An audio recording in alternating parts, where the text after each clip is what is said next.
All of you, welcome back to my channel. मैं आज आप लोगों के लिए लेकर आ चुकी हूँ एक कलेक्टिव रीडिंग जिसका टॉपिक रहने वाला है, क्या उन्हें आपकी फीलिंग्स के बारे में पता है, क्या उन्हें आपके दुख दर्द के बारे में पता है या आपके प्यार के बारे में पता है। आपके जो भी लव इंटरेस्ट हैं, क्या वो आपकी फीलिंग्स के बारे में जानते हैं। Do they know about your pain और योर लव। आपके प्यार और आपकी फीलिंग्स को जानते हैं या नहीं, आपके दुख दर्द को जानते हैं या नहीं, या फिर कहीं ना कहीं अवेयर हैं लेकिन फिर भी अवॉइड करते हैं या करती हैं। हम ये जानेंगे, लेकिन रीडिंग जनरल है, कलेक्टिव है। हो सकता है कि आपकी सिचुएशन के साथ एक्यूरेटली रेजोनेट करे, हो सकता है सिर्फ कुछ % रेजोनेट करे, तो ओपन माइंडेड होकर सुनिएगा और ज़बरदस्ती अपने आप को रीडिंग में फिट इन मत कीजिएगा। जितना रेजोनेट होता है उतना ही एक्सेप्ट कीजिए एंड लीव द रेस्ट। ये रीडिंग सभी सिचुएशंस के लिए है, सभी ज़ोडिएक साइंस के लिए है, हर उम्र के व्यक्ति के लिए है, टाइमलेस है। जब भी आप इस वीडियो तक पहुंचेंगे, जब भी आप इस वीडियो को देख रहे हैं, आपके साथ तभी रेजोनेट करेगा, फिर चाहे आप इस वीडियो तक कितने भी समय बाद क्यों ना पहुंचे हो। Okay, so let's start. अगर आप इस वीडियो को देख रहे हैं तो डेफिनेटली इसमें कोई ना कोई मैसेज है आपके लिए, तभी आप यहाँ तक पहुँचे हैं। तो जिस पर्सन के लिए आप ये रीडिंग देख रहे हैं, आप उनके बारे में सोचना स्टार्ट कर दीजिए। आइए देखते हैं कि उन्हें आपकी फीलिंग्स के बारे में पता है या नहीं, क्या उन्हें आपके प्यार और आपके दुख दर्द के बारे में पता है या नहीं। इंटरेस्टिंग। मुझे यहाँ पर ऐसा लगता है कहीं ना कहीं, पहली चीज़ तो ये कि व्यूअर्स, इस इंसान का स्वभाव, नेचर, बाय नेचर ही ये इंसान शायद ऐसा है जो थोड़ा बिंदास है, यानी बहुत केयर फ्री, बहुत टेंशन फ्री रहना पसंद है इस इंसान को। थोड़ा बेपरवाह रहना पसंद है, कि किसी चीज़ की परवाह कम करना, किसी चीज़ का ज़्यादा टेंशन ना लेना, ज़्यादा कंसर्न ना होना किसी चीज़ को लेकर, थोड़ा सा फ्री रहना, आज़ाद रहना, थोड़ा सा बिंदास रहना, चिल रहना, रिलैक्स रहना, साथ ही साथ केयर फ्री रहना। तो केयरलेस अलग है, केयर फ्री अलग है। ऐसा नहीं है कि वो केयरलेस है, लेकिन इस इंसान का नेचर है थोड़ा सा केयर फ्री, परवाह कम करना चीज़ों की। तो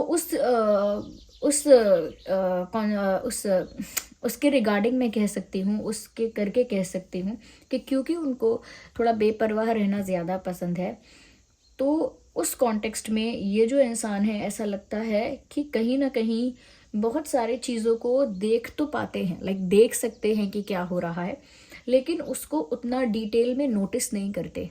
हम लोग बहुत सारी चीज़ें देखते हैं, उसको हम अंडरस्टैंड करने की कोशिश करेंगे, ओके, उसे अंडरस्टैंड करने की कोशिश करेंगे, डिटेल में उसको समझने की कोशिश करेंगे। लेकिन आपके पर्सन का यहाँ पर ऐसा लगता है कि वो जो भी कुछ देख रहे हैं आपके तरफ, वो देख तो रहे हैं लेकिन उसे बहुत ज़्यादा समझने की कोशिश नहीं कर रहे हैं। एज इट इज़ देख रहे हैं, जो दिख रहा है उसे देख लिया, जो नहीं समझ में आ रहा वो नहीं समझ में आ रहा, जो नहीं देख पाए वो नहीं देखा। तो यानी कि आपकी तरफ से कुछ जेस्चर्स, कुछ साइंस या फिर कुछ डिफरेंट बिहेवियर ऑब्जर्व तो कर सकता है ये इंसान, लेकिन बहुत ज़्यादा उस पर इन्होंने चिंतन मनन नहीं किया है। तो ऐसा कह सकते हैं कि आपकी तरफ से प्यार के साइंस, या आप दुख में हो, खुश नहीं हो, उस चीज़ के साइंस तो इनको देखने को मिले हैं, लेकिन उन साइंस के बारे में इन्होंने डीपली डिटेल में समझने की कोशिश नहीं की है, because of their care free nature. उनके केयर फ्री नेचर की वजह से मुझे यहाँ पर ऐसा लगता है व्यूअर्स, कहीं ना कहीं ये जो इंसान है, ये इतना जानते हैं कि किसी चीज़ को लेकर आप थोड़े से गुस्से में भी हो और दुखी भी हो।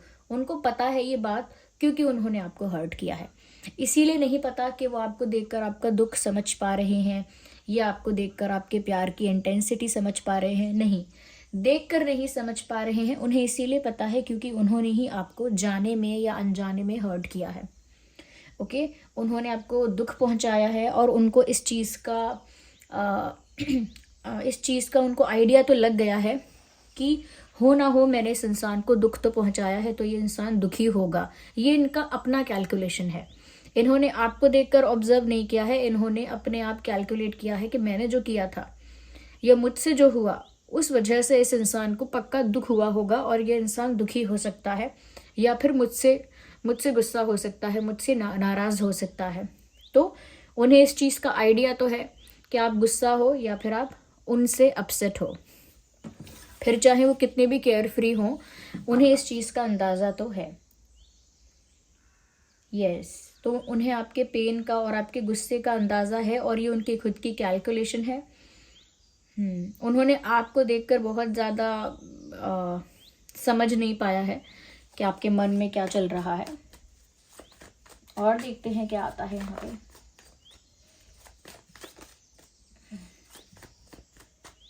Okay, here we have another card. Moon का कार्ड यहाँ पर आया है, as you all can see. तो व्यूअर्स, यहाँ पर मैं आपको ये भी बताऊंगी कि कहीं ना कहीं व्यूअर्स आपके बारे में या आपकी फीलिंग्स के बारे में, चाहे वो प्यार हो या आपका दुख दर्द हो, इस इंसान को ज़्यादा नहीं पता चल पाया क्योंकि आपने भी वो 100% शो नहीं करना चाहा। अगर आप भी सोच लेते कि मैं इनको दिखाऊंगी कि मेरे दिल में कितना प्यार है या कितना दुख है, तो वो देख भी लेते, क्योंकि आप 100% यही एफर्ट लेते कि ये देखें। लेकिन आई थिंक आप भी कहीं ना कहीं नहीं चाह रहे थे कि आपके दिल की फीलिंग्स को ये इंसान कम्प्लीटली देखे या कम्प्लीटली कह सकते हैं पता लगे उससे कि आप कैसा फील कर रहे हो। आप भी नहीं चाहते थे कि पूरी तरह से ये जान जाएं कि आपके दिल दिमाग में क्या है या किस तरह की फीलिंग है। कहीं ना कहीं आप भी उसे 50%, 60%, 40% छुपा के रखने की पूरी कोशिश करते थे। आपने छुपाया भी है। आप नहीं चाहते थे कि आपका दिल का हाल है वो समझ जाएं। जो भी आपके दिल का हाल है वो उन्हें एज इट इज़ पता चल जाए, ये भी आपने नहीं चाहा है। यहाँ पर ऐसा लगता है व्यूअर्स, ये इंसान कहीं ना कहीं जितना आपके इमोशंस को देख पाए हैं, जितना भी आपने शो किया है और जितना भी आपने शो किया उतना ही उन्होंने देखा है। तो जितना भी वो आपके इमोशंस को देख पाए हैं, समझ पाए हैं और उनकी जो फीलिंग्स हैं आपके प्रति, ऐसा लगता है कि व्यूअर्स ये इंसान आपको लेकर इमोशनल है, थोड़ा सा अटैच है ये इंसान आपके साथ। और क्योंकि आपके साथ इस इंसान का इमोशनल अटैचमेंट है, कहीं ना कहीं इस इंसान को ये पता है व्यूअर्स कि आपका भी अटैचमेंट है। ओके, ये जानते हैं कि जिस तरह से इनका एक इमोशनल अटैचमेंट आपके साथ है, आपका भी एक इमोशनल अटैचमेंट आपके साथ है। एक इमोशनल वायर आप दोनों का कनेक्टेड है, जो आप दोनों के इमोशंस को कनेक्ट करके रखता है, बांध के रखता है एक दूसरे से। तो एक वो इमोशनल वायर आप दोनों का कनेक्टेड है। यस। तो कहीं ना कहीं मुझे ऐसा लग रहा है कि इमोशंस जुड़े हुए हैं, कनेक्टेड हैं आप दोनों के, और उनको भी ये चीज़ पता है कि आप उनके लिए काफ़ी इमोशनल हो। लेकिन वो उसी बेसिस पे पता है जितना उन्होंने आपका प्यार देखा है, और देखा उतना ही है जितना आपने दिखाया है। देखिए, आप इस सिचुएशन को कॉम्प्लिकेटेड मत समझिएगा। देखिए व्यूअर्स, अगर आप इनसे 100% प्यार करते हो तो 100% प्यार करते हो, उस बेसिस पर ये अटैचमेंट नहीं बता रही हूँ मैं। जितना अटैचमेंट आपने दिखाया है, जितना प्यार आपने इनको शो किया है, उतना ही इनके दिल में भी है आपके लिए। तो व्यूअर्स, इन्हें आपकी फीलिंग्स का मैं ये नहीं कह सकती कि पूरा पता है, पूरा अवेयर है, अवेयर नहीं है ये इंसान। लेकिन क्योंकि इस इंसान को पहले से आपका बिहेवियर पता है, पहले से आपका इमोशनल अटैचमेंट उनके साथ कैसा है, किस तरह का आपका इमोशनल अटैचमेंट है इस पर्सन के साथ, ये बात आप क्योंकि पहले से इनके साथ इस चीज़ को एक्सचेंज में है, इस चीज़ के मुझे पहले सही वर्ड्स चुनने होंगे। पहले से आपका जो इनके साथ कनेक्शन और इंटरेक्शन रहा है, उसी बेसिस पर ये ऐसा सोचते हैं कि उनका आपके साथ इमोशनल अटैचमेंट है और आपका उनके साथ इमोशनल अटैचमेंट है। ओके, तो वो ये जानते हैं कि आप उनके लिए बहुत इमोशनल हो और ये भी आपके लिए इमोशनल हैं।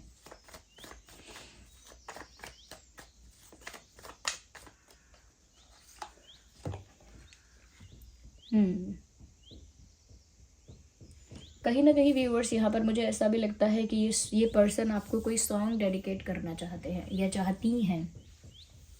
They want to dedicate you a song, क्योंकि यहाँ पर ऐसा लगता है कि ये जो इंसान है आपके साथ इमोशनल अटैचमेंट फील करते हैं और आपकी तरफ अट्रैक्टेड भी बहुत ज़्यादा हैं। काफ़ी अट्रैक्शन ये इंसान आपकी तरफ फील कर रहे हैं, क्योंकि बहुत पैशन, अट्रैक्शन इनकी एनर्जी में दिख रहा है। यस। कोई रोमांटिक सॉन्ग कहीं ना कहीं आपको डेडिकेट करना चाहते हैं, ऐसा लगता है। Yes. Ignore the background noise if there is any. तो मुझे लगता है कि ये जो इंसान है व्यूअर्स, कहीं ना कहीं आपकी फीलिंग्स को जितना पहले से समझ चुके हैं, पहले से उन्होंने जितना आपकी फीलिंग्स को समझ लिया उतना समझ लिया है और उसी को आज भी मानते हैं। अगर आपकी फीलिंग्स बदल चुकी हैं या अब आप खुश हो या कुछ और सोच रहे हो, तो वो इनको नहीं पता है। उन्होंने आपको हर्ट किया था, इसीलिए उनको पता है कि आप दुखी हो सकते हो, आप गुस्से में हो सकते हो। जितना प्यार आप उनको ऑलरेडी दिखा चुके हो पास्ट में, उनको उतना पता है कि आप उनके साथ उतने अटैच हो।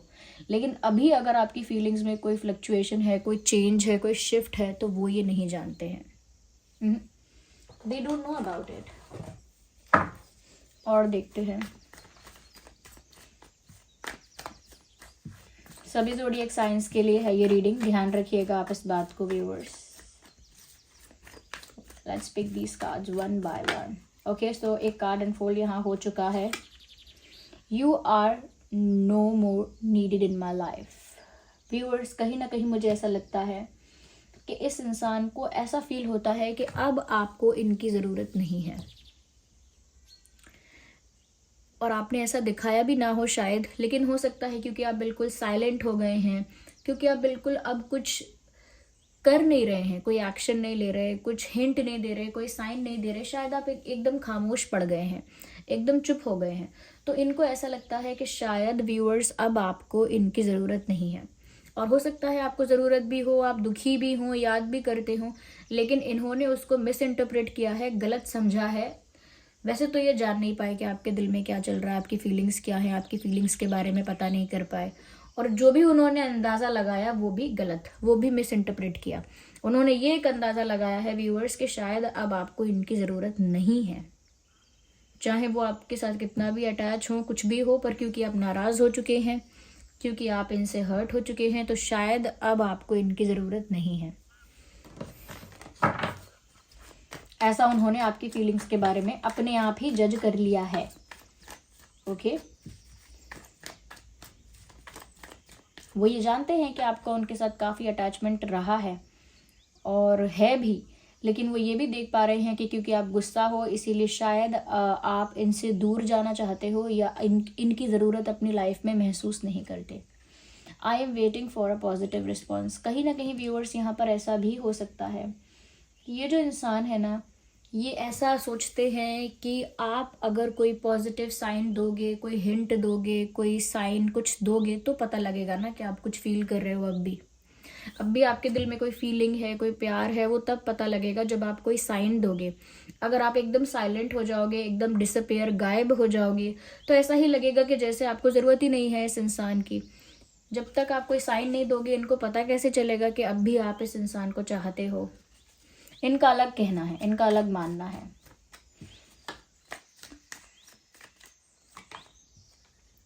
You fail to keep a balance between your parents and me. कहीं ना कहीं कुछ लोगों के केसेस में यहाँ पर फैमिली इन्वॉल्व हो सकती है। यहाँ पर ऐसा लगता है व्यूअर्स कि कहीं ना कहीं आपके पर्सन ऐसा सोचते हैं कि आप इस बात से भी काफ़ी खफा हो सकते हो, नाराज़ हो सकते हो कि इन्होंने बैलेंस मेंटेन नहीं किया अपनी पर्सनल लाइफ में और आप में। ऑफ कोर्स आप इनकी पर्सनल लाइफ का हिस्सा हो, लेकिन इनकी जो फैमिली है, या इनके फ्रेंड्स हैं, या जो इनका क्लोज सर्कल पहले से रहा है, उनके बीच और आपके बीच ये एक बैलेंस मेंटेन नहीं कर पाए। हो सकता है इनकी फैमिली अगेंस्ट रही, इनके आप दोनों के रिलेशन के, कनेक्शन के अगेंस्ट हो सकती है इनकी फैमिली। ये भी हो सकता है कि इनके कुछ फ्रेंड्स ऐसे हैं जो नहीं चाहते थे आप दोनों का साथ, जेलस थे, इनसिक्योर थे। कहीं ना कहीं पेरेंट्स या फैमिली में भी कई ऐसे लोग या एक ऐसा इंसान हो सकता है जो आप दोनों को साथ नहीं देखना चाहता था। तो इनको ऐसा लगता है कि शायद इसी वजह से अब आप इनको अपनी लाइफ में वापस नहीं लाना चाहते हो। क्योंकि ये फैमिली जो इशू हुआ, फैमिली इशू अगर हुआ है, या कोई आउटसाइडर का कोई इशू हुआ है, उसको टैकल नहीं कर पाए, उसको हैंडल नहीं कर पाए, इस वजह से अब आप इनको अपनी लाइफ में वापस नहीं लाना चाहते हो। देखिए व्यूअर्स, मैं यहाँ पर आपको एक चीज़ बता देती हूँ। ये जो इंसान है, ये जानता है कि इसने गलती की है या जानती है, लेकिन ये इंसान ब्लेम अपने ऊपर नहीं लेना चाहता। इसीलिए ये इंसान, आपने कहा भी नहीं है, दिखाया भी नहीं है, फिर भी आपकी तरफ से सोच रहा है या सोच रही हैं कि अब आप इंटरेस्टेड नहीं हो, क्योंकि आपको अब ज़रूरत नहीं है इनकी। और वो ज़रूरत इसीलिए नहीं है क्योंकि आप इस बात से नाराज़ हो सकते हो कि ये अपने फैमिली या अपने फ्रेंड्स में और आप में बैलेंस मेंटेन नहीं कर पाए, सिचुएशन को हैंडल नहीं कर पाए, इश्यूज़ को रिजॉल्व नहीं कर पाए और स्टैंड नहीं ले पाए। तो इस वजह से आपको इनकी ज़रूरत नहीं है, ऐसा इन्होंने खुद कंक्लूजन निकाल लिया है। क्यों? क्योंकि वो खुद के लिए नहीं कह सकते कि मेरी गलती है। ओके, वो कहीं ना कहीं दूसरे पर ब्लेम लगा रहे हैं। वो ये भी कहीं ना कहीं आपके लिए सोच रहे हैं कि अगर आप उन्हें कोई रिस्पॉन्स देंगे, कोई हिंट देंगे, साइन देंगे, तभी तो वो जान पाएंगे। तो यानी कि जानकर अनजाना बनना। ओके, दे नो कि आप दुखी हो, आप हर्ट हो। वो जानते हैं कि आप पेन में हो, गुस्से में हो, और वो उस बात का फ़ायदा उठा रहे हैं। तो जैसे मान लीजिए अगर मैंने किसी को हर्ट किया है, किसी को तकलीफ़ दी है, तो मुझे पता है कि वो इंसान गुस्से में है या मुझसे हर्ट है, दुखी है। अब मैं उस इंसान को सॉरी ना बोलकर से इस चीज़ को ब्लेम कर दूं या उस इंसान को ब्लेम कर दूं कि अरे क्योंकि फैमिली इशू मेरा सॉर्ट आउट नहीं हो पाया, इस वजह से वो इंसान नाराज़ है, इस वजह से अब उस इंसान को मेरी ज़रूरत ही नहीं है, उस इंसान को मेरी ज़रूरत नहीं है, इसीलिए वो कोई साइन, कोई हिंट नहीं दे रहा मुझे, इसीलिए वो अब चुप हो गया है। मैं ऐसा बोलने लगूं कि उनको मेरी ज़रूरत ही नहीं है, इसीलिए उनकी तरफ से कोई साइन नहीं आया। हाँ, शायद वो इस वजह से नाराज़ हैं कि मेरा फैमिली इशू या मेरा दूसरा इशू रिजॉल्व नहीं हो पाया, और इस वजह से शायद उनको ज़रूरत नहीं है मेरे, अब उन्होंने अपना रास्ता ढूंढ लिया है।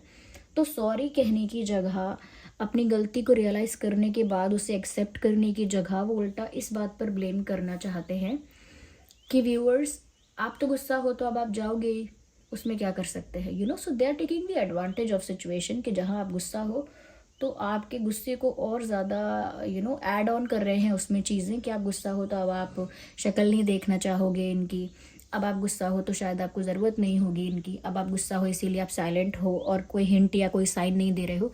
सो they blaming upon you and they are being carefree, और खुद वो निश्चिंत या बेफिक्र हैं, और कहीं ना कहीं वो सिचुएशन में आपको ही रीज़न बना रहे हैं कि आप ही तो हो जो नहीं चाहते हो।